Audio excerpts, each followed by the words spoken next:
Okey, bismillahirrahmanirrahim. Assalamualaikum warahmatullahi wabarakatuh. Selamat malam pada semua sahabat-sahabat seperjuangan, khususnya sahabat seperjuangan tim Walabot. Jadi guys, malam ni kita bersalangsung dua tempat macam biasa. TikTok dan juga muka buku lah. Muka buku ni blue lah, blue. Bukan cerita blue. Blue. But malam ni guys, saya minta dengan semua, saya pun tak kenal, Amirul Hafiz Omar ni. But kita sedekahkan Al-Fatihah untuk arwah Amirul Hafiz Omar. Seorang lelaki, seorang ayah yang ada 3 orang anak yang telah dilanggar oleh pemandu mabuk ke steam ke tak tahulah. Saya yakin semua orang dah tengok video dia. Kita sama-sama kita sedekahkan Al-Fatihah untuk arwah Amirul Hafiz Omar. Al-Fatihah.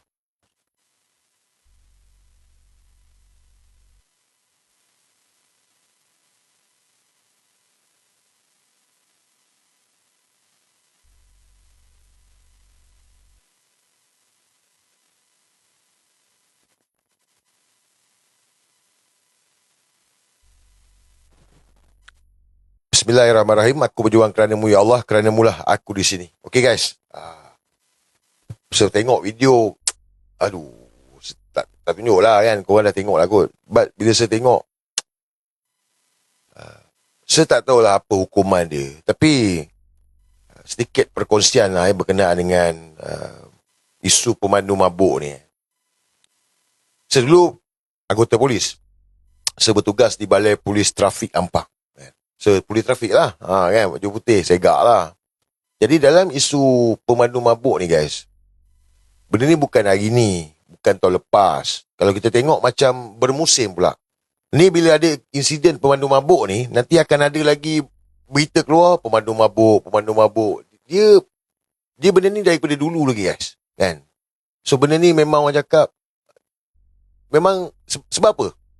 Saya tanya orang sebab apa? Sebab undang-undang tu. Sebab undang-undang tu terlalu, hukuman tak berat. Kan? Apatah lagi apabila melibatkan inilah, kemalangan maut lah. Sampai meninggal. Kan? Jadi sepatutnya, yalah, ni tugas ahli parlimen lah. Tugas ahli parlimen untuk pinda. Pinda, bawa ke parlimen, pinda undang-undang berkenaan dengan pemandu mabuk ni. Tapi saya ingat waktu saya bertugas dulu, waktu bertugas sebagai anggota polis trafik. Kalau kemalangan ni kadang-kadang, kalau pemandu tu mabuk, kan? So encong-encong ni, bagi tahu supaya jangan bagi tahu mabuk. Sebab dia kata kalau pemandu tu mabuk, kemalangan biasalah, dia susah nak claim insurans.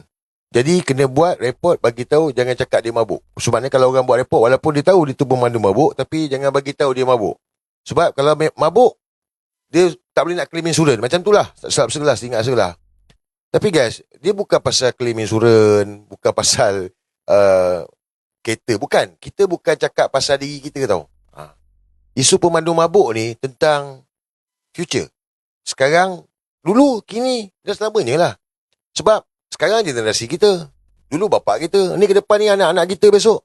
So kalau tak ada satu tindakan daripada kerajaan, ahli parlimen khususnya, untuk bertanggungjawab untuk pinda hukuman yang semaksimum yang mungkin ke atas mereka-mereka yang terlibat dalam kemalangan, yang mana mabuk ke, dalam keadaan khayal ke, steam apa ke, bermakna mereka perlu dikenakan hukuman keras, iaitu penjara yang maksimum.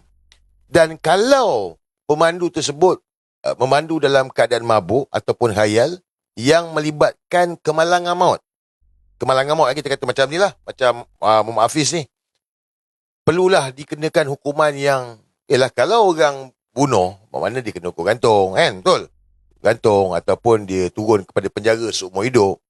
Jadi kalau orang tu memandu dalam keadaan mabuk, mana kalau tanya saya lah, hukuman yang setimpal adalah penjara seumur hidup. Sebab dia tahu dia mabuk. So dia nak bawa kereta juga, dia nak bawa kenderaan juga. Dia tahu dia mabuk, dia tahu dia buat salah. Mana double kesalahan yang dia buat ni. Jadi perlulah hukuman maksimum penjara seumur hidup bagi kesalahan mereka yang memandu dalam keadaan mabuk yang menyebabkan kemalangan maut, kehilangan nyawa ni lah. Pada mereka yang terlibat dalam kemalangan yang mana mabuk tapi tak kehilangan nyawa, paling tidak penjara minimum 10 tahun. 10 tahun. Sebab kalau pindaan ni dibuat, protokol dibuat dan semua melaksanakan tugas ni, saya yakin diorang yang minum mabuk ni, diorang pun tak nak bawa kereta. Betul tak? Diorang pun tak nak bawa kereta. Tapi sebesar kita undang-undang inilah dia kata, but this is tugas ahli parlimen lah. Kita rakyat ni kita boleh bercakap, media akan melaporkan berita untuk melariskan berita, itu kerja media. Dan saya yakinlah lepas daripada kes arwah Hafiz ni, nanti kita akan tengoklah media lapor kemalangan mabuk ni, kemalangan mabuk. Dia macam bermusim. Kau boleh nampak benda ni, dia macam bermusim. Kan? But sampai bila? So kita kena ada satu tindakan yang tegas, full stop untuk perkara ni, yang mana pindaan undang-undang dalam parlimen perlu dibuat ke atas mereka yang mabuk dalam ketika memandu ni, terutamanya melibatkan kemalangan maut. Apapun, takziah kepada Amirul Hafiz Omar, 3 orang anak. Saya tengok tadi gambar dia, 3 orang anak. Wife dia pun kata kan, macam mana kan, laki kau meninggal kan, anak 3 orang kecil-kecil ni, apa hukuman yang setimpal kan? Jadi yelah, dia boleh berlaku kepada siapa sajalah. But rakyat kena aware perkara ni, dan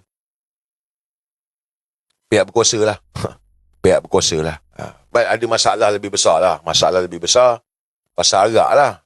Itu pun satu juga kan. Tapi kita pun orang kata menghormati mereka yang bukan Islam. Saya pernah bangkitkan 2023 perkara ni. Saya selalu pergi Thailand tau. Thailand lah kan. Enjoy pun dekat Thailand, zaman-zaman nakal dulu kan.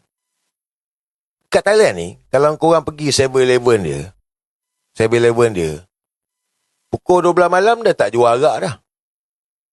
Sekarang tak tahulah, tapi dulu saya pergi 12 malam dah tak jual arak dah. 12 malam dia kunci, tempat yang arak tu dia kunci.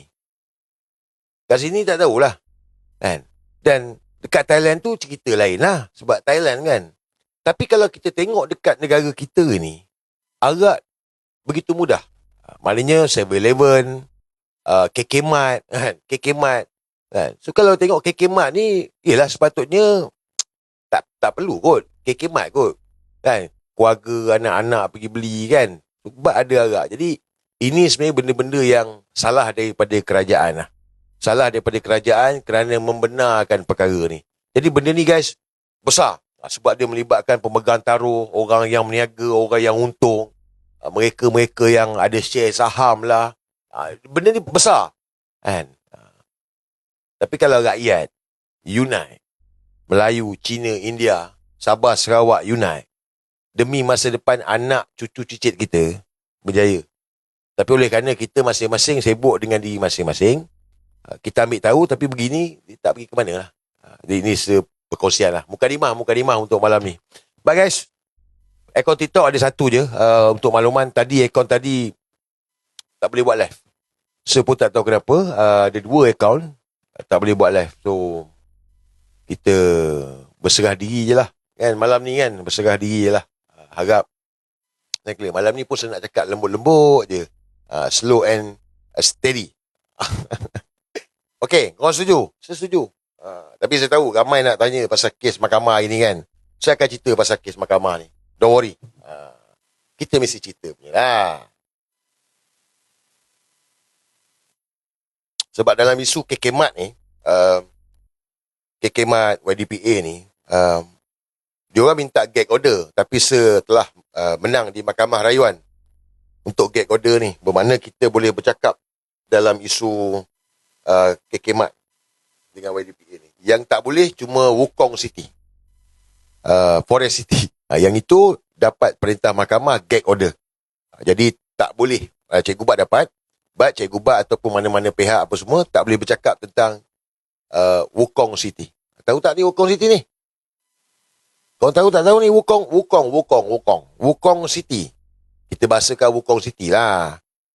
Tak tahu. Itulah dia. Kena tanya orang yang selalu main wukong. Okay guys.